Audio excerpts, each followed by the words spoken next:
Hi, ఎలా ఉన్నారు? బాగున్నారా? నేను ఈరోజు ఒకటి చెప్పాలనుకుంటున్నాను.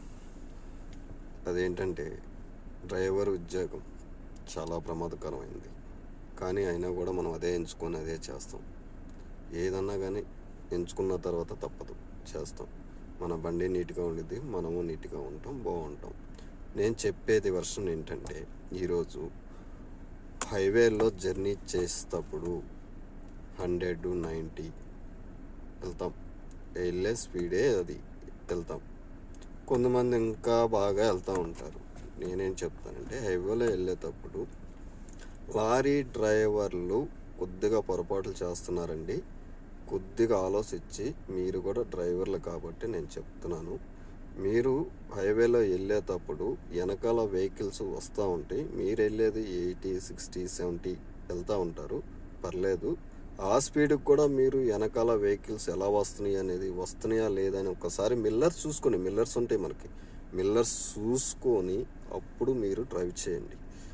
సడన్గా వచ్చేస్తారు. వెనకాలోడు ఎంత ఇబ్బంది పడతాడన్న సంగతి మీకు తెలియదు. ఆ బండిలో ఎంతమంది ఉంటారనే సంగతి మీకు తెలియదు. ఏం జరిగిద్ది అనే సంగతి మీకు తెలియదు. మీ సేఫ్టీ మీరు ఆలోచించుకుంటున్నారు. వెంటనే తిప్పేయాలి, ఆ బండిని ఓవర్టేక్ చేయాలి. లారీ ఓవర్టేక్ చేసిద్ది. పర్లే, నువ్వు ఎంత తొందరగా వెళ్ళాలనుకుంటున్నావో తెలియదు. కానీ దయచేసి మీరు అలాగా వెంటనే కట్ చేసే టైంలో వెహికల్ని సెకండ్ లైన్లోకి ఫస్ట్ లైన్లోకి మారేటప్పుడు వెనక ముందు చూసుకొని చెయ్యండి. నాకు 25 సంవత్సరాల సర్వీసు. నేను ఇంతవరకు ఏ ప్రాబ్లం చేయలే. నేను చాలా ప్రాబ్లమ్స్ ఫేస్ చేశాను. ఎంత సడన్ బ్రేక్లు కొట్టుకున్నాను, ఎలా చేశానో, ఎన్ని ఇన్సిడెంట్లు నేను కాపాడుకున్నానో నాకు తెలుసు. దయచేసి మీరు లారీ డ్రైవర్లు కానీ, బస్సు డ్రైవర్లు కానీ, పేరుకి మళ్ళీ ఆర్టీసీ, ఓకే, ఆర్టీసీ అని ఉంటాయి, ప్రైవేట్ వెహికల్స్ ఉంటాయి, లారీలు ఉంటాయి, అన్నీ ఉంటాయి. మీరు అందరూ పెద్ద వెహికల్స్ తోలేటప్పుడు కొద్దిగా ఆలోచించండి. చిన్న వెహికల్ లాగా సడన్గా ఇలా తిప్పేంగల ఇలా తిరిగేది, మీ వెహికల్స్ అలా తిరగవు. కొద్దిగా ఆలోచించి వెనక్కి తిరిగి చూసి కట్ చేసుకుంటే చాలా విలువైన ప్రాణాలు ఉంటాయి.